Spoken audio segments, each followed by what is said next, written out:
Tervist, head kuulajad! Ma jäin teile võlgu seoses väikeste tehniliste viperustega meie näidisülesande lahendamise ja ühtlasi jäi meil ka läbi käimata, kuidas moodi see omahinna ja tasuvuspunkti leidmine siis tehniliselt välja näeb. Selleks, et seda nüüd näidet teha, ma kõigepealt kirjeldan uuesti meie selle meetodi ära, mis siis baseerus sellisel põhimõttel nagu KMK analüüs. KMK analüüs tugines ühele nagu ma ütlesin, kõige lihtsamale valemile, mida nimetatakse ka kasumierakondade põhivõrrandiks, mis võrdub siis kasum võrdub tulud miinus kulud. Nüüd selle meetodi eripära on see, et me selle valemi teeme natukese tükkideks ja me siis kasutame sellest siis või läheneme sellele ülesandele justkui nagu ma ütlesin, sellise keskkonnamatematikas tuntud võrrand ühe tundmatuga, et midagi me teame, midagi me saame siit küsida.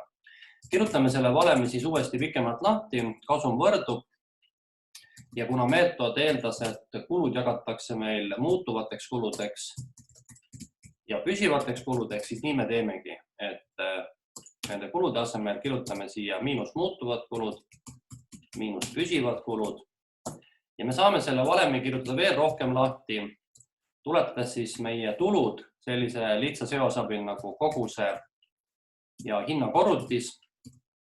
Muutuvad kulud saame tuletada nüüd samuti läbi koguse ja ühe toote või teenuse ühiku muutuvkulu korrutisena ja püsivad kulud jätame selliseks, nagu nad praegu on.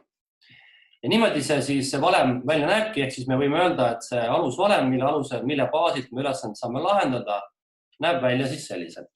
Kuidas seda ülesannet nüüd rakendada või kuidas seda näidet rakendada? Ma teen siin läbi ühe sellise teistsuguse näiteabil ja siis vaatame seda näiteülesannet ka. See ülesanne on hästi lihtne. Eeldame, et ettevõte müüb laudu. Need lauad võivad olla näiteks mingid kontorilauad või kirjutuslauad, pole tähtis. Ühes kuus müüb ettevõte 200 lauda. Ja ühe laua hind on 100 eurot. Ühe laua muutuvad kulud ehk siis kõige rohkem materjal moodustab 50 eurot. Ja ettevõtte püsikulud kokku kuus, eeldame, et näiteks on 5000 eurot. Nüüd me saame selle ülesande puhul küsida näiteks 3 küsimust. Esimene küsimus, milline on selle ettevõtte kasum kuus? Teiseks saame küsida, milline on ühe laua oma hind. Ja kolmandaks saame küsida, milline on kasumi lävi laudades. Ehk siis selle küsimuse mõtteks on, et mitu lauda peab see ettevõtte müüma, et olla oma tulude kuludega nullis. Ja ega muud ei olegi, kui nüüd võtame selle sama valemi ette ja me paneme need vastavad numbrid, mis meil siin kirjas on, lihtsalt valemisse sisse ja saame tulemused kätte. Esimene ülesande ots, mis puudutab siis seda meie kasumit, siis me justkui nüüd teeme sellise lihtsa liigutuse, et paneme selle kasumi siis x-iks, ehk siis x võrdub ja paneme kõik vajalikud andmed, mis meil vaja on siia sisse. Ehk siis kogus on 200 korda hind 100 miinus ühikud muutuvkulu ja koguse korrutis on 200 korda ühe laua muutuvkulu 50 ja miinus 5000. Niimoodi. Ja meie tulemus on, et see on siis 20 000 miinus 10 000 vist, jah? Ja miinus 5000. No, oleme õigesti enda arvutuse. Peaks olema küll. Järelikult see õige vastus on 5000 eurot. saab ettevõtte 6 kasumit. Teine küsimus, milline on ühe laua omahind? Selle asja mõte seisneb siis selles, et laua omahinna all me peame silmas, millise hinnaga peab see ettevõte müüma minimaalselt oma ühte lauda, et katta kõik oma kulud ja saada siis nullkasumit. Ja nüüd selleks, et siis seda teisele küsimusele vastust leida, me paneme selle kasumi võrdseks nulliga, sest me otsime nüüd nullkasumi piiri ja otsitavaks tundmatuks ehk X-iks on meil nüüd siis hind. Nii et kirjutame siis kogus on meil 200 korda X miinus kogus 200 korda ühiku muutuvkulu 50 ja miinus püsikulud 5000. Nii. Nüüd matemaatikast teame, et X-iga liikmed me viime ühele poole ja vaba liikmed jäävad teisele poole. Me saame siia siis miinus 10 000 miinus 15 miinus 5000 ehk siis miinus 200 X-i võrdub miinus 15 000. Järelikult X võrdub 15 000 jagada 200-ga. Ja X võrdub, mis ta meil siin võrdub nüüd siis? 75. Nii et siis ühe laua oma hinnaks, alla mille see ettevõte ei tohi seda lauda müüa, on 75 eurot. Me võime siit nüüd selle näite varal tuletada ühe sellise valemi, mida saame nimetada ka omahinna leidmise valemiks ja väikese erinevusega, et see valem kehtib siis, kui meil on tegemist ühte toodet või teenust müüva ettevõttega. Ehk siis oma hind selle valemi alusel võrdub kogus korda ühiku muutuvkulu, liita püsikulud ja kõik see kokku on jagatud kogusega. Nii et see on meie teine valem, mida alati saab kasutada sellises olukorras, kus meil on vaja leida ühte tootekategooriat müüva toote või teenuse omahind. Ja kolmas, mida me saime küsida, on siis kasumilävi. Kasumilävi tähendab siis sellist kogust, mida tuleb ettevõttel perioodis müüa, et saavutada nullkasum, et katta ära kõik oma kulud. Järelikult siis nüüd on meil otsitavaks tundmatuks X-iks on kogus ja jälle me võtame selle kasumi nulliks, sest me otsime nullkasumi piiril saavutatavat kogust. Ja kirjutame siis hind on antud juhul praegu see hind, millega alguses plaaniti müüa ehk 100 korda X miinus ühiku muutuvkulud 50 kogus tundmatu X ja miinus 5000. Saame teha väikese täpsustuse, et 100 X-i miinus 50 X-i võrdub 50 X-i ja miinus 5000. Ja ehk siis korrektselt öelduna miinus 50 X-i võrdub miinus 5000 ja X võrdub 5000 jagatud 50-ga ja X võrdub 100. Ehk siis 100 lauda peab see ettevõtte vähemalt müüma, et saavutada enda kulude ja tulude nullpositsioon. Müües 100 esimese laua hakkab saama kasumit. Ja saame jälle tuletada kasumiläve valemi. Kasumilävi võrdub püsikulud jagatud hind miinus ühiku muutuvkulu. Nii, ja nüüd selle tulemusega varustades saaksime nüüd lahendada ära meie siis näiteülesande, mis meil slaidides ka oli olemas. Selleks ma võtan selle näiteülesande nüüd ette. See oli meil siis, nägi niimoodi välja, et ettevõte pakub majutusteenuseid, ettevõttel on põhivara, millelt arvutatakse kulumik 1200 eurot aastas, seal on palgal 3 inimest ja seal on veel hulga kulusid. Ehk siis mida me peame leidma selleks, et oma tasuvuspunkti ja oma hinda leida? Meil on vaja leida püsikulud 6 kokku, siis on meil vaja leida müügihind, siis on meil vaja leida ühiku muutuvkulu ja kogus. Nii. Nüüd püsikulud 6 kokku. See tähendab seda, et me peame otsima üles tekstist, mis asjad on püsikulud. Ja teiseks, me peame kõik taandama ühele perioodile. Eeldame, et perioodiks on 1 kuu. Nii, hakkame vaatama. Põhivara kulu 1200 eurot aastas. See tähendab, et see on siis meil 100 eurot kuus. Nii. Siia otsa liidame 3 inimest palgal, kes tegelevad majutuse klientidega. Need on meil siis püsikulud. 3 korda 800, 2400. Liidame edasi ettevõtte juhi 1500.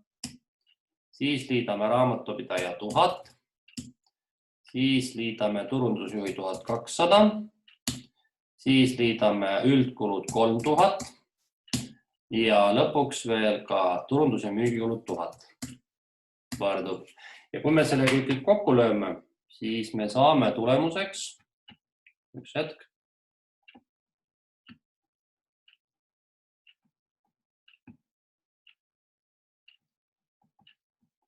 $10,200 eurot kuus on siis ettevõtte püsikulud. Nii. Müügihinna me saame ju väga lihtsalt, meil on öeldud, et ettevõtte plaanib müüa kuus keskmise täituvusega 70% lubade kogust hinnad 80 eurot loa eest. Järelikult ühe teenuse ehk ühe majutuse hind on 80 eurot. Ühiku muutuvkulu. Nüüd järelikult me peame üles leidma, mis asjad on meie jaoks muutuvad kulud. Ja nendeks muutuvateks kuludeks antud juhul on siis ühe toa muutuvad kulud 20 eurot voodiriiete puhastumisele, 5 eurot kommunaalkuludele ja 5 eurot muudele kuludele. Ehk siis 20 + 5 + 5, 30 eurot. Ja kogus. Kogus, nüüd jällegi loogika ütleb seda, et selleks, et meetodi kasutada, peame me kõik numbrid taandama alati samasugusele siis sellele nii-öelda perioodile. Ehk siis antud juhul praegu selleks koguseks, mida me siin rakendame, on siis 1 kuu. Ja kui me teeme sellise arvutuse, et kuus on 30 päeva, ettevõttel on 10 tuba ja ta müüb seda 70% täituvusega, siis me saame, et täismahujutuse puhul on tema koguseks 300, selle 70% on 210 majutust kuus. Nii. Ja nüüd saame leida siis oma hind, mille valem oli meil siis järgmiselt, et see oli siis kogus korda ühiku muutuv kulu, liita püsikulud ja koguse tulemus on jagatud kogusega. Ehk siis paneme numbrid sisse. Kogus on meil 210 korda ühiku muutuv kulu 30, liita püsikulud 10,200 ja kogu saadud tulemuse jagame omakorda 210-ga. Nii, ja mis me siis saame? 210 korda 30 liita 10,200 ja see omakorda jagada 210-ga saame 78,57 eurot. See tähendab, et selle toa minimaalne hind selliste kulude ja sellise müügimahu juures peab olema vähemalt siis 78,57. Nii et kui me teame, et ta müüs seda 80-ga, siis tal on pisikene kasumi arvimine otsas. Nii, ja kasumi läbi. Selle valem oli meil veelgi lihtsam. See oli meil siis püsikulud jagatud hind miinus ühiku muutuvkuluga. Ja püsikulud 10,200 tuleb nüüd jagada 80 miinus 30. Ehk siis 10,200 jagatud 50-ga annab meile tulemuseks 204 majutust kuus. Ja tegelikult nii lihtne või teistpidi, kuidas kellegi keeruline see lahenduskäik siis tegelikult ongi. Nüüd aga see on asja niimoodi üks külg. Nüüd tavaliselt võib juhtuda selline lugu, et ettevõtetel on pisut rohkem kui üks teenus, kui ainult majutusteenus. Seega teeme veel nüüd ühe arvutuskäigu läbi, vaatamaks, et mis juhtub siis, kui ettevõtte nii-öelda toodete-teenuste paljusus on nii-öelda nagu mitte segavaks faktoriks, aga mis siis vajab natuke teistsugust lähenemist. Et probleem on nimelt selles, et kui meil on mitu erinevat toodet-teenust, siis teatavasti ettevõtte jaoks nii-öelda oma hind võrdus kõik kulud kokku. Aga teistpidi tähendab see siis muutuvad kulud, liita püsivad kulud. Kui meil on üks toodeteenus, siis tegelikult nii lihtne see ongi. Aga kui meil on tegemist sellise olukorra, kus toote on palju, siis igal ühel neist on küll oma muutuvkulu, aga püsikulud justkui puudutavad tervet ettevõtet. See tähendab, et sellise meetodi puhul me peame nüüd võtma ja mingisuguse meetodiga, mingisuguse valemiga jagama kõik püsikulud väikse jupi alusel kõikide teenuste peale perioodis laiali. Ja vaatame, kuidas see asi käib. Võtame siia siis teenused ja teeme siis seda näite läbi ühe sellise, teemegi niisuguse väikese ettevõttel, kes siis pakub näiteks majutust, pakub näiteks hommikusööki, pakub, ütleme siis kanumatkad ja näiteks jalgrattarent. Ütleme, et tal on 4 sellist teenuse kategooriat. Nii, nüüd huvitab meid selleks, et seda ülesandesse lahendama hakata, kui palju plaanitakse antud teenuseid ühes perioodis müüa ja me võiksime teha siin täpsustused, et kogus puudutab kuud ehk kogus kuus. Eelmises näites meil oli seal majutusi oli, eks ole, 210. Ütleme, et nii palju ei ole, ütleme keskmiselt kuus on 150 majutust, oletame näiteks. Võib-olla isegi on palju, ma mõtlen. Piirdume 100-ga näiteks. Nii. Hommikuusööki süüakse, ütleme, et igas toas keskmiselt võib olla 2 inimest, vahel 1, ütleme, et siis 150. Kanumatkasid tellitakse võib-olla 50 ja jalgrattarenti võetakse ka 50 korda näiteks. Nii. Ja lööme kokku ka, palju me siis nii-öelda hüpoteetiliselt kuus teenuseid müüme ja me saame, et see ettevõte müüb kokku erinevate teenuste peale 350 justkui nagu müügiühikut. Nii. Järgmiseks huvitab meid teenuse muutuvkulu. Nii, teenuse muutuvkulu tuleb nüüd meil eraldi välja arvutada. See tähendab, et millised on kulud, otsesed kulud, mis tekivad iga majutuse, hommikusöögi, kanumatka ja jalgrattarendiga. Jällegi ma ei hakka neid siin praegu pikalt arvutama, vaid ma niimoodi panen praegu suhteliselt umbes. Aga eeldame näiteks, et majutuse puhul oletame, et selline ühe toa mingisugused koristus ja muud kulud on 10 eurot. Hommikusöögi valmistamise puhul näiteks ütleme 2 eurot. Kanuumatkade puhul ütleme siis ühe sellise kanuurent on näiteks seal ütleme 15 eurot ja jalgratta puhul on 10 eurot näiteks. Ja nüüd huvitab meid püsikulud kuus kokku. Kuna oma hind koosnes meil muutuva ja püsikulu summana, siis kõiki neid asju tuleb teada. Tavaliselt on asi selline, et püsikulud lüüakse kokku kogu firma peale. Jällegi me peaksime tegema arvutused, palju meil kulub palkade peale, palju meil kulub reklaami peale, juhtimine, raamatupidamine, kommunaalkulud, rendikulud, kõik muud. Ma pakun näiteks, et 7000 eurot oletame näiteks. Täitsa niimoodi praegu. Ja nüüd selleks, et leida oma hinda, tulebki nüüd need püsikulud kuus jagada kõikide teenuste peale ära. See tähendab, et tuleb teha veel selline täiendav arvutus. Ja kõige levinum viis, mismoodi seda tehakse, on siis koguseline. Ehk võetakse siis püsikulud kuus kokku ja jagatakse kõikide toodete teenustega, mis kuus pakutakse. Ja sellise meetodi alusel me saame kõikide teenuste puhul täpselt ühesuguse püsikulu jaotusühiku. Nii. Ehk siis igale teenusele tuleb katta 20 eurot püsikulusid ja oma hind tekib siis meil teenuse muutuva kulu ja teenuse jupikese püsikulu summana. Nüüd, mis on selle meetodi puhul väikeseks miinuseks? Miinuseks on see, et kui me teeme sellise lihtsa matemaatilise jagamise, et me täpselt ühesuguse proportsiooniga jagame kõik püsikulud kõikide teenustele, siis me saame, et hommikusöögi omahind tuleb 22 eurot ja majutuse puhul võib-olla ainult 30. Et see tuleb nagu, see number tuleb, võib-olla ei tule kõige õigem, ütleme niimoodi.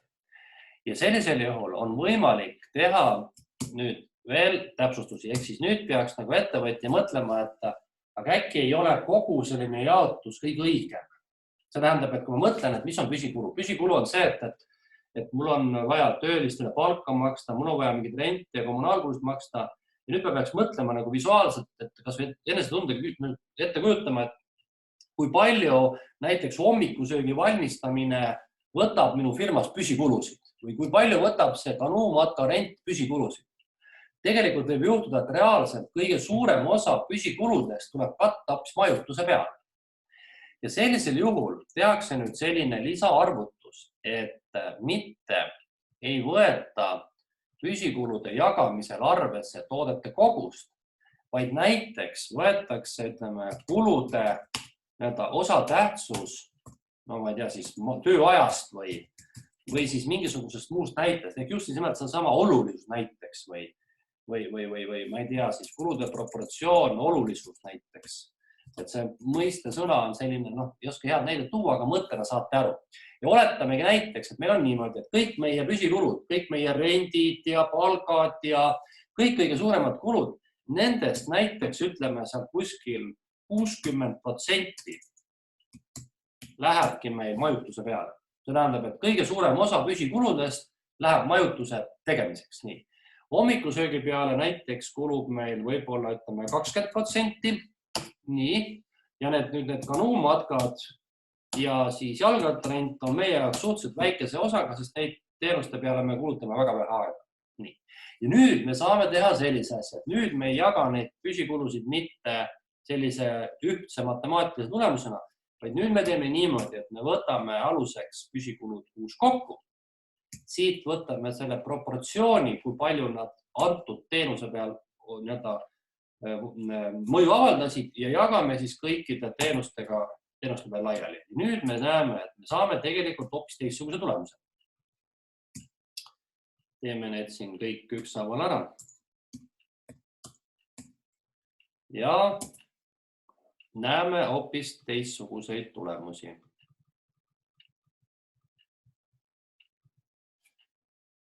Mul tuli sinna õige number. Jah. Nii. Ja nüüd justkui juhtubki see lugu, et meie kulude proportsioon ja omahinna proportsioon hakkab minema nagu natukese loogilisemaks. Et see ei ole nii nagu, ütleme, selline kaldu niimoodi siin, mitte kaldu, vaid ta nagu ei lähe ebaproportsionaalselt välja. Ehk et siis me võime öelda niimoodi, et meie majutuse kulu oma hinnas läks kallimaks, aga näiteks siin jalgrattarendi või kanuurendi või ka hommikusöögi puhul läks hind palju soodsamaks, eks ole. Ja nüüd ongi küsimus, et see ettevõtja peab ise otsustama, milline on tema puhul see kõige õigem meetod, mis kõige paremini võtab arvesse kulude osatähtsust või nende suurust või nende mõju ja et see oma hind tuleks võimalikult realistlik, eks ole. Ja nüüd me saame kujundada siia siis müügihinna eeldusel näiteks, et me kas müüme siis seda klassikalise meetodi omahind liita kasumi marginaal või me siis müüme seda teenust näiteks, ütleme, mingisuguse turuhinna baasil, eks ole. Et ma teen praegu jälle sellise lihtsama versiooni, et eletame näiteks, et ettevõtja paneb 20% igale teenusele otsa ja siis ta saavutab sellise enam-vähem mingisuguse siis müügihinna. Veel kord, et ärge palun vaadake praegu neid numbreid, need võivad olla tõeliselt valed, aga te meetodist saate aru, eks ole. Nii, see oli siis oma hinna leidmise meetod. Nüüd, kuidas leida kasumiläve? Kasumilävega on asi natuke keerulisem, sest et kuidas varem oli? Varem oli tegelikult väga lihtne. Kasumilävi võrdus meil püsikulud jagatud hind miinus ühiku muutuvkulu. Aga probleem selles, et püsikulusid on küll üks, aga hindasid ja ühiku muutuvaid kulusid on justkui 4 tükki. Ja nüüd tekibki küsimus, et kuidas sellisel käituda. Ja nüüd saame käituda siis niimoodi, et me peame tegema selle arvutuse puhul teatavaid selliseid lisavahearvutusi. Hakkame pihta, et teenuste hulk jääb samaks, kogus samaks, muutuvkulu samaks, püsikulud kuus samaks.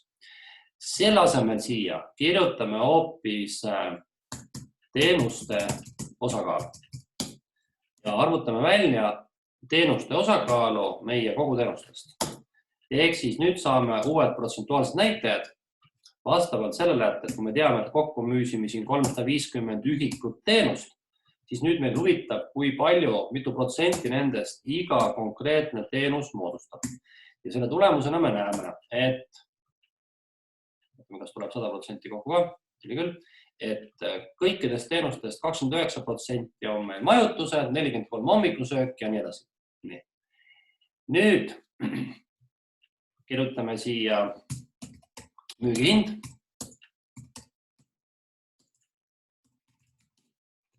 Ehk siis võtame selle müügihinna siit samast, mis ta oli.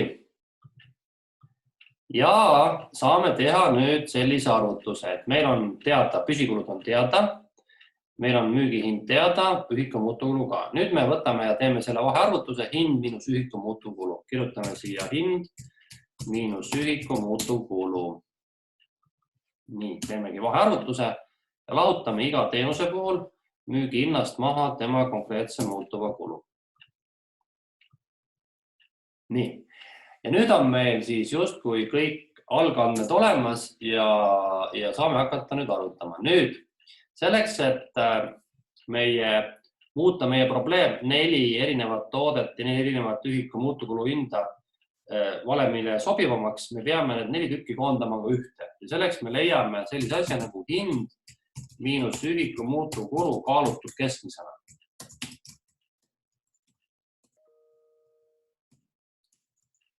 Ehk siis see näeb niimoodi välja, et me võtame nüüd iga konkreetse toote, mis meil oli, majutuse, mitu protsenti meil majutuste kogus oli kõikidest kogustest ja korrutame selle sama hinna ja ühiku muutuvkulu vahega ja liidame otsa niimoodi kõik ükshaaval. Seda nimetatakse siis kaalutud keskmise leidmiseks ja see kaalutud keskmine erineb sutsukese aritmeetilisest keskmisest, sellepärast, et tema võtab arvesse mitte sellise kindla lihtsa ühetaolise lineaarse matemaatilise meetodina kõiki tulemusi, vaid ta võtab arvesse siis iga teenuse osakaalu vastavas kategoorias. Siis me saame siit nüüd ühe numbri, milleks on 25,5 eurot, on siis keskmine hinna ja ühiku muutuvkulu vahe. Ja nüüd saame leida kasumiläve. Nii, ja esialgu leiame kasumiläve lihtsalt ühe tükina või tähendab ühe numbrina. Ehk meil on olemas nüüd püsikulud 7000 ja me jagame selle sama kaalutud keskmisega. Ja saame meie kasumiläveks 275 ühikut teenust. Plaan oli 350, vaja on 275. Ja me saame veel teha sellise asja, et me saame leida selle kasumiläve teenuste lõikes. Nii, ehk siis nüüd me teeme niimoodi, et me võtame sellest kogu kasumilävest vastava protsendi, kui palju mingit teenust moodustas. Ja siis me saame vastavalt algse teenuste osakaalule leida nüüd ka samamoodi samasuguses proportsioonis kasumiläve. Ehk siis me saame teada matemaatiliselt, mitu ühikut teenust meil on vaja konkreetselt müüa. No, võtame õlit tagant ära ja näeme siis, et meil on vaja müüa 79 majutust, 100 plaanitud asemel 118 hommikusöök ja nii edasi.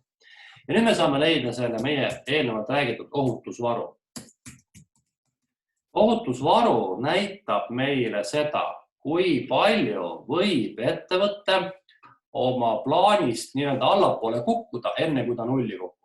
Ehk loogika on selles, et me tahame müüa 100 majutust, aga peame müüma 79. Järelikult ohutusvaru on planeeritud koguse ja kasumiläve koguse vahe. Nii. Ja siit me näeme, et kui palju me saame või võime igat toodet või teenust vähem müüa. Ja me võime teha ka siia sellise summaarse ohutusvaru ehk siis kui kokku oli 350 ühikut vaja müüa ja peame 275, siis see tähendab, et me kuu lõikes võime oma müügis kukkuda 75 toodet. Ja siis oli veel selline asi nagu ohutusvaru määr, mis näitab meile siis selle sama puhvri protsendilist väärtust ja see leitakse nimelt, võetakse siis ohutusvaru ja leitakse selle ohutusvaru suhe meie planeeritud kogusest. Nii. Aga kuna see protsent on alati ühesugune, siis tegelikult ei ole väga vahet, kas me leiame selle nüüd ühekordselt või iga teenusega puhul eraldi. See vahe jääb alati samaks, ehk me võime öelda, et selle tulemusena ettevõtte müügipuhver võrreldes tema kasumilävega on 21%. Tema müük võib kukkuda 21% enne, kui ta kukub nulli. Vot nii, selline siis näeb välja kiirkorras nii omahinna kui kasumiläve leidmise meetod nii ühe teenuse kui ka mitme teenuse puhul. Ma loodan, et te saite siit abi, te võite seda videot siis tagasi kerida, kui vähegi vaja on. Ja ma saadan ka selle sama faili teile siis eraldi veel meili peale ka. Nii et veel kord, aitäh teile kuulamast ja